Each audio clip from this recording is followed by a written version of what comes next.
Alright, so this is how to air with Best Air in Fresno, California. So once you start going, you gotta be comfortable with the ramp. So make sure it's at your home park and it's a comfortable ramp you ride all the time. When you drop in, it's all figured out by speed. The faster you go, the higher you're gonna air. There's nothing about that. The slower you go, the smaller you're gonna air. So when you drop in, once you start hitting where it starts to angle up a little bit, you should start pulling back. And once you start pulling back, it's almost gonna be like you're gonna manual, but don't pull back that hard. So once you start coming up, you're gonna kind of go like that. Once you hit the coping, once you feel the top of the coping, you're gonna pull back. Once you pull back, you're gonna feel your back tire hit, just kind of air it, flatten it out, and just go with the flow. Don't force anything. If it doesn't feel right, don't do it.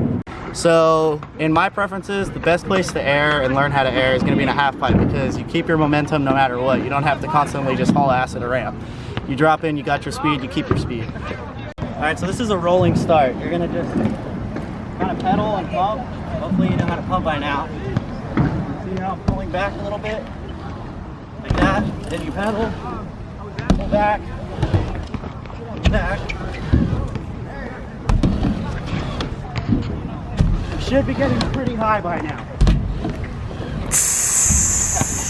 All right, so one of the main concerns with airing is casing. It's the worst thing you want to do. There is a way out of it. Once you're airing, you come down and you're spotting your landing, you're gonna see you're gonna case. So when you see you're gonna case, you can't suck it up and it's too much. Kind of bend your knees a little bit so when you hit, it takes the pressure off of the bike, and then just kind of like lean forward a little bit and you'll get out of the case.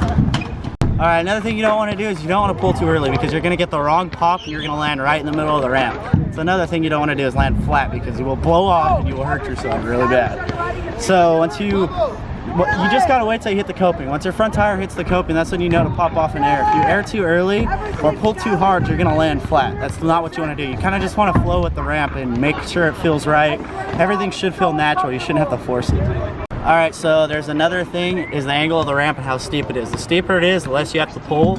Even if it starts to go up and starts to come back a little bit and get oververt, you still don't pull very hard. On something like this half pipe, you gotta pull a little bit, but not too much. But if you go to something smaller, like the quarters over there, you gotta pull quite a bit harder to not case. So you just gotta kind of judge it on how everything feels. It's more on how you feel, not what I'm saying. So what you're saying is they shouldn't listen to you? No, they should listen to me, but it just, on whatever ramp you want, you gotta figure it out. I'm comfortable with any of these ramps. All right, so follow me on Instagram at Cameron Reeves BMX. Should be like somewhere in this area right there. It's like right here where my finger is. And that's tutorial on how to air. Keep tuned. You didn't even do it right, I gotta do it.